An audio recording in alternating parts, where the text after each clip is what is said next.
Pemirsa, Anda masih bersama kami dalam Berita Lampung. Bagi Anda yang baru bergabung, berikut Berita Lampung pilihan hari ini.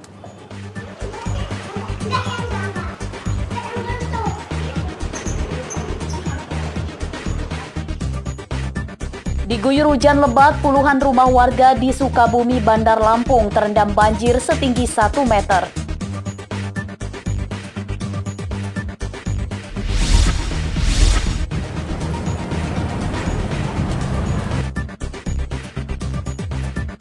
Demi untuk membayar THR ASN, pemerintah Kota Bandar Lampung berhutang sebesar 38 miliar rupiah.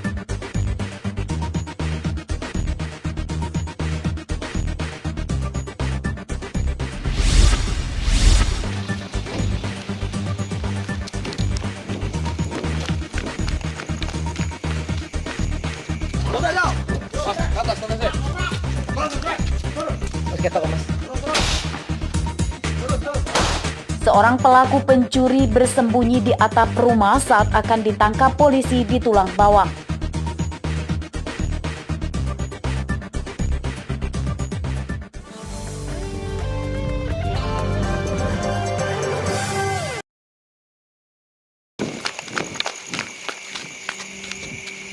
Turun. Polisi. Dobrak jauh. Mas, ke atas, Mas, ke atas. Masuk, awas ke atas. Baju putih. Kedatangan tim khusus anti bandit 308 Polres Tulang Bawang ini ternyata diketahui oleh Doni Irawan, DPO pencurian yang akan ditangkap di rumahnya.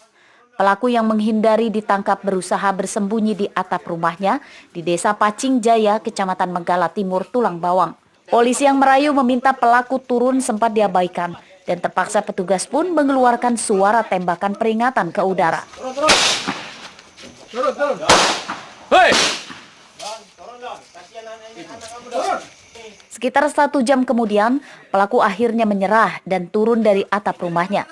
Pelaku berhasil ditangkap di rumahnya tanpa melakukan perlawanan. Polisi yang menangkap Doni Irawan kemudian melakukan pengembangan untuk menangkap teman-temannya.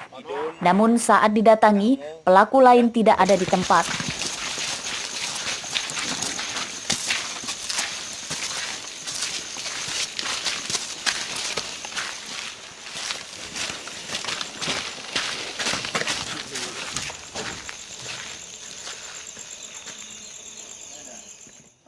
Hingga akhir penangkapan, polisi hanya menangkap 1 pelaku. Doni Irawan ditangkap karena terlibat kasus pencurian rumah kosong di 15 TKP di 4 kecamatan di Tulang Bawang, yakni Kecamatan Banjar Agung, Menggala, Banjarbaru, dan Menggala Timur. Oleh polisi, pelaku kemudian digelandang ke Mapolres Tulang Bawang untuk ditahan. Mustaqim melaporkan dari Tulang Bawang Barat. Ya, jangan susah, nanti kamu udah lama dicari, ya.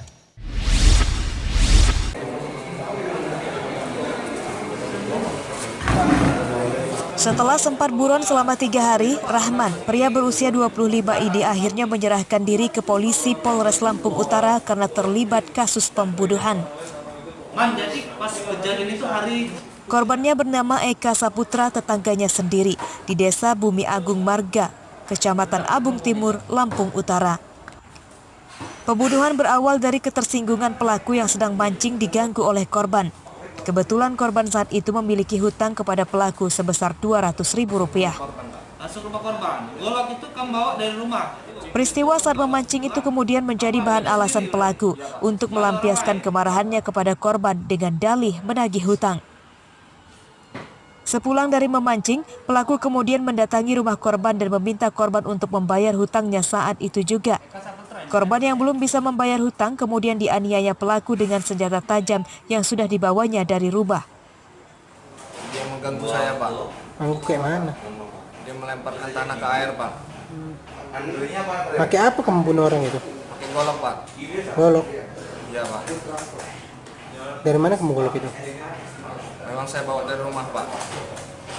Berapa kali kamu nuju orang itu? Sekali, Pak. Di bagian mana? Bagian dada, Pak, depan, Pak. Pelaku kami himbau untuk menyerahkan diri, kemudian diantar oleh pihak keluarga dan kepala desa. Ada tersangka lain atau hanya sendiri dia, Pak? Sendiri. Untuk pasal yang diterapkan Pak?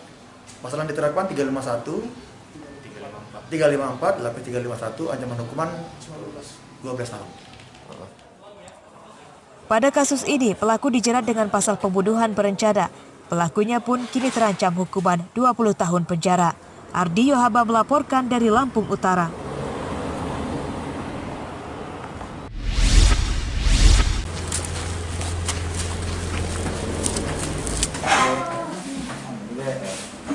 Kepolisian Sektor Sungkai Utara, Lampung Utara, Selasa siang menangkap seorang pria pelaku kejahatan asusila.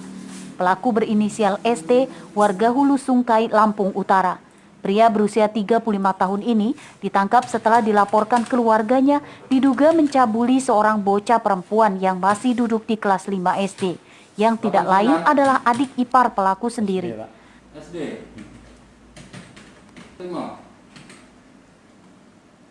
Peristiwa pencabulan itu dilakukan pelaku di rumahnya saat korban bermain dan saat kakak atau istri pelaku sedang pergi.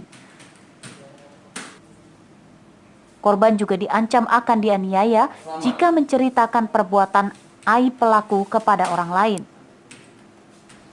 Pelaku ditangkap di kediaman pelaku, yaitu di Desa Negaratu, Kecamatan Sungkai Utara, Kabupaten Lampung Utara.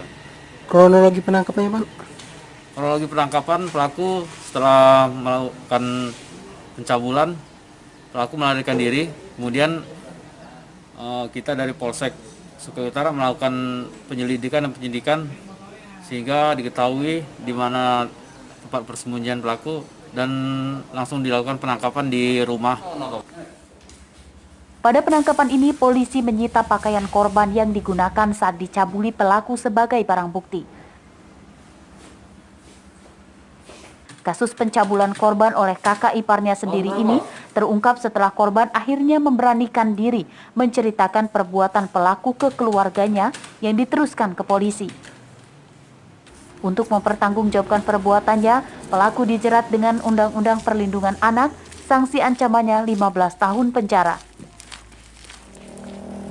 Ardi Yohaba melaporkan dari Lampung Utara.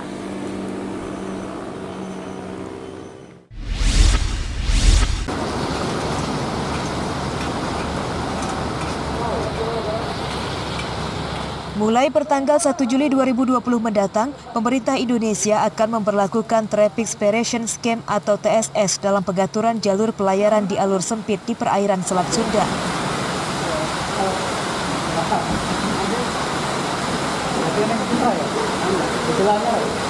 Pengaturan ini dimaksudkan untuk menentukan jalur lintasan kapal laut, baik transportasi umum lokal seperti kapal ro-ro dan kapal barang. Jalur yang sama juga nantinya akan digunakan untuk lintasan kapal asing yang melalui Selat Sunda. Traffic Separation Scheme atau TSS merupakan prawakarsa dari pemerintah Indonesia yang diajukan ke Lembaga International Maritime Organization atau IMO yang sudah disetujui melalui sidang ke-101 pada bulan Juni 2019 lalu. Pengaturan lalu lintas pelayaran di alur sempit juga diberlakukan di sejumlah negara lainnya yang terdapat banyak kepulauan di dalamnya. TSS ini merupakan prawakarsa dari pemerintah kita yang diajukan ke IMO dan alhamdulillah sudah disetujui melalui sidang IMO ke-101 pada bulan Juni 2019 dan diaktifkannya TSS ini pada tanggal 1 Juli 2020. Ada 4 aspek yang harus dipenuhi untuk tetap sustain, yaitu safety, ya, keselamatan, kemudian security-nya, dan juga yang terkait dengan services atau pelayanan dan profitabilitasnya.